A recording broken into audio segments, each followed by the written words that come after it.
Bienvenue à The Wise School, l'école où l'on apprend tout ce qu'on n'a pas appris à l'école pour une vie épanouie. Je suis coach Lola. Dans cette nouvelle capsule, nous allons poursuivre avec notre thème sur l'entrepreneuriat. Alors, comment se portent mes très chers entrepreneurs? Comment évolue l'aventure entrepreneuriale? De mon côté, tout se passe très bien grâce à vous, car vous êtes de plus en plus nombreux à nous suivre, également à nous écrire. Gérer son temps et ses priorités fait partie du challenge quotidien de tout entrepreneur. Entre les investisseurs, les clients, les nouveaux marchés à conquérir, il est parfois très difficile de trouver du temps pour sa propre équipe, n'est-ce pas? Et le management finit par ressembler à un véritable poste de contrôle.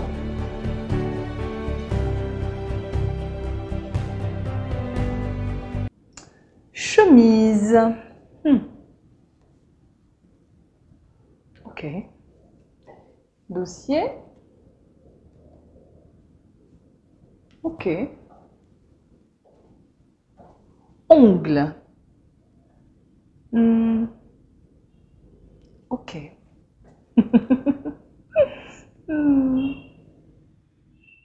Féliciter, encourager et célébrer les membres de votre équipe, vous connaissez? Vous vous reconnaissez peut-être? Alors, les spécialistes le disent. Ce qui sépare les entreprises à succès des autres, c'est leur équipe.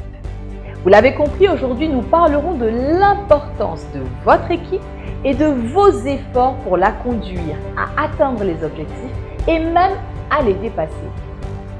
De la formation continue à des actions ponctuelles comme l'organisation de team building ou de retraite stratégique pour vos équipes, la liste est longue pour motiver l'équipe.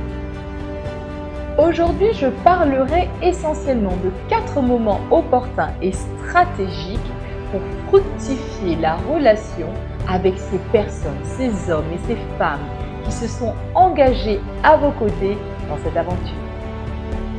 Premier cas, votre marché bouge enfin. Tout ce que vous aviez prédit est en train de se réaliser. Vous n'avez qu'une envie, appuyer sur l'accélérateur. Il faut faire très attention car en réalité, c'est le moment de structurer votre équipe pour ne pas prendre l'eau. Il est déterminant de s'assurer de l'engagement de chaque membre de votre équipe au plus fort de la bataille. Deuxième cas, votre entreprise a connu une série de départs, volontaires ou non. Un de vos cofondateurs est parti et la séparation a été douloureuse. C'est la fin d'une ère. Votre entreprise n'est plus la même. Le rôle de chacun évolue et les leaderships aussi. Alors à ce moment-là, il est très important de restructurer, de reconstruire une nouvelle version de votre équipe. Et cela avec des collaborateurs qui ne demandent qu'à être remotivés. Troisième cas. Lorsque votre secteur d'activité connaît une crise, alors quel que soit votre secteur d'activité et son niveau de maturité, à un moment donné, vous allez forcément traverser des crises. Lorsque les turbulences atteignent leur maximal, c'est votre culture d'entreprise qui va permettre à la maison de rester debout.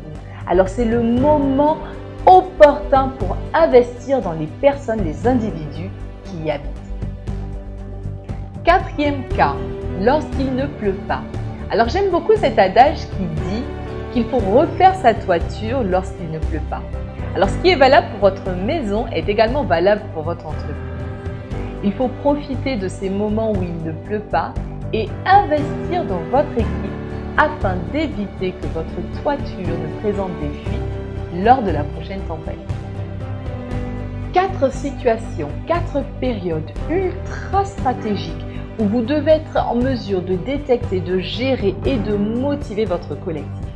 Allez, c'est tout pour aujourd'hui, mais avant de vous quitter, j'ai encore quelques petites questions, que vous soyez entrepreneur, manager ou encore salarié.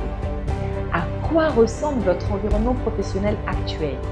En équipe, êtes-vous capable d'avoir des conversations vraies? Quelles sont les valeurs qui vous unissent? Appartenez-vous à un groupe de personnes ou à une réelle équipe? Prenons conscience de l'importance de la cohésion d'équipe dans la stratégie de nos entreprises et faisons appel à des spécialistes. À très vite. Vous avez trouvé cette vidéo utile, alors likez, commentez et surtout partagez-la massivement.